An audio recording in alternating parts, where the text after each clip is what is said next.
Ngayong ikatlong linggo ng Adbyento ay Pasasalamat Sunday na rin po ngayon. Pero bago tayo magtungo sa ating homily, tanungin nga natin, ano ba ang pasasalamat?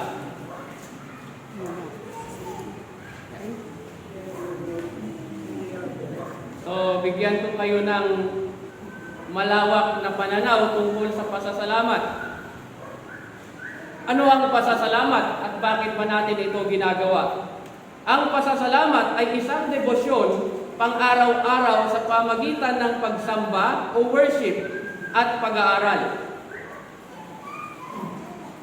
Ang pasasalamat ay pang-araw-araw na selebrasyon kasama ang Diyos na tagapagbigay ng bawat mabuti at ganap na kaloob. Ito rin ay ginagawa sa pamagitan ng paglilingkod sa ngalan ng Panginoon na may pagkakaisa ng tinig, puso at kamay or pagkilos.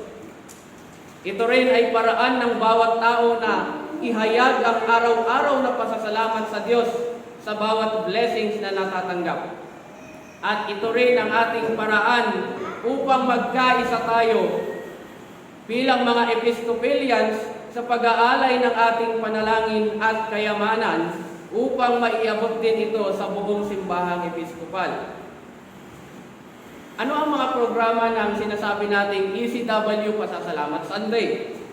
Ang mga programa ay pangunahin itong pinamamahalaan ng Episcopal Church Women or kilala natin bilang ECW dito sa Pilipinas, na may partisipasyon hindi lang ng individual kundi ng kanilang pamilya.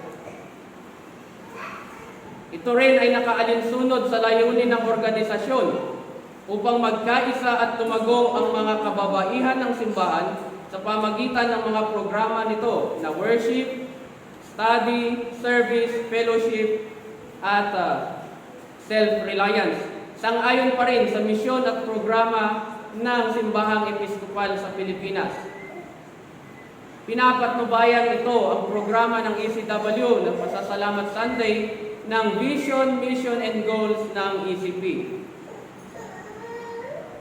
At pinahusay ng kanilang partnership o samahan sa ibang organisasyon ng Anglican or Episcopal Church sa buong mundo. So meaning, hindi lang single-handedly ang ating organisasyon na ECW Pasasalamat Sunday.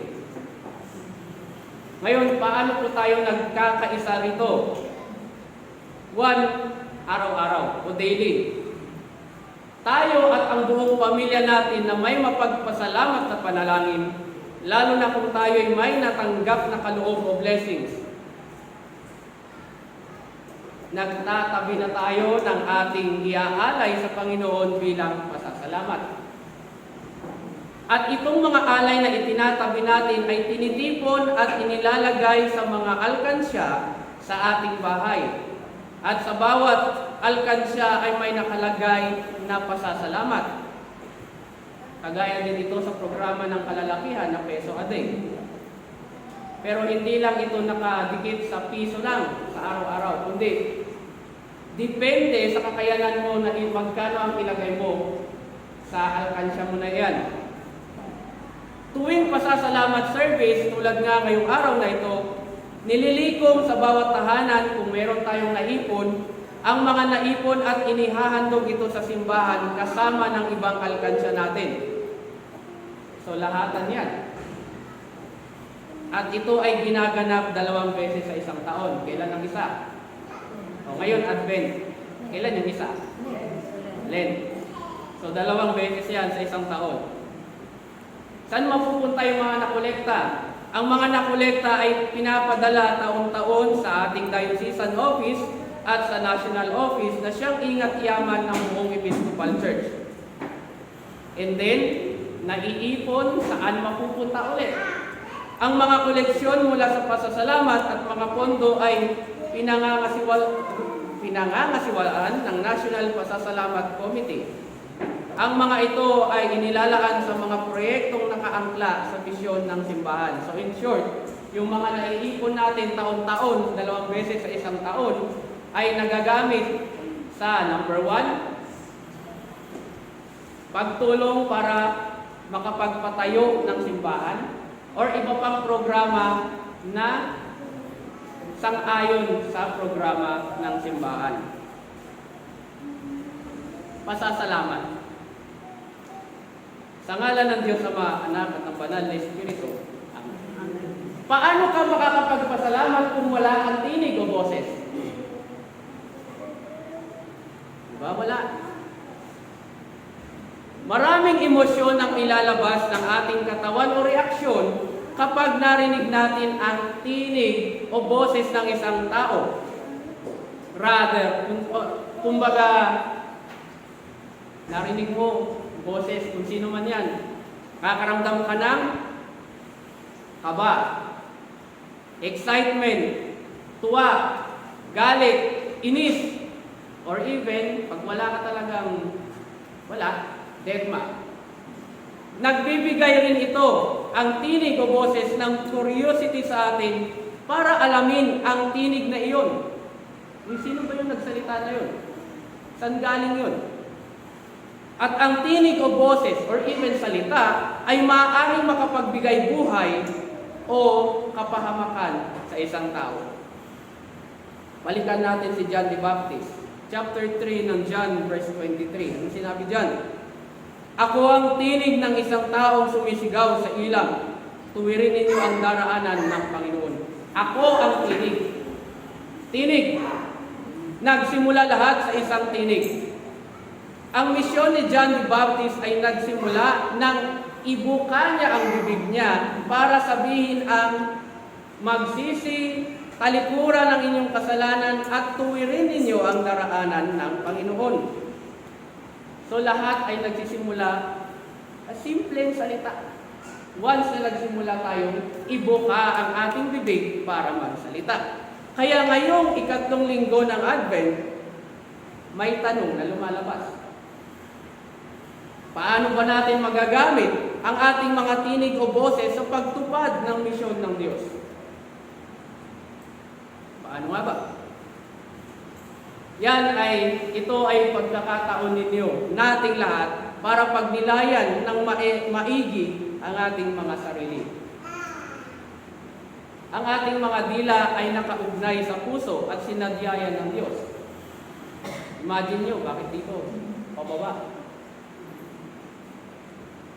Sinadyayan ng Diyos at kaya niya ito iniugnay sa puso dahil inaasahan niya sa bawat isa na buong puso natin aawitan siya ng papuri. Buong puso din natin babasahin ang kanyang salita. Like for example, yung magbasa natin. Hindi yung sinabi mo, well, pansinin natin ito. Bakit hindi tumatama or even hindi man lang naririnig yung sinasabi ng nagbabasa kahit malakas? Minsan kasi ganito magbasa ang tao. May isang Samaritanang dumating upang umigib. Sinabi ni Jesus sa kanya, maaari bang makiinom? Sinabi sa kanya ng Samaritana, kayo'y Hudyo at Samaritana ako. Bakit kayo humihingi sa akin ng inumin? Naintindihan niyo? So meaning to say, sa pagbasa ng ating Biblia or even anuman ang ating binabasa,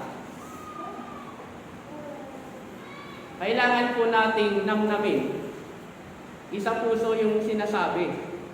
Kaya nga sinasabi, practice before you read. Basahin mo muna ng maigi. Ano yung gustong iparating niyan sa ating lahat, sa iyo, bago mo basahin. Para kapag binasa mo yan, maiintindihan natin yung sinasabi. Kahit nga mahina ang boses, pero maganda ang pagkakabigkas, maiintindihan natin yan. Kaya buong puso po rin natin na ipapahayag ang pagmamahal ng Diyos sa atin. That is reflection. Kung hindi rin natin ito gagamitin, ito yung sinasabi natin, sayang. Ang mga boses na iyan, itinuring mo na rin ang sarili mo na pag hindi natin ginamit ang ating boses, para ka na rin pinutulan ng dila or pipi. walang bibig.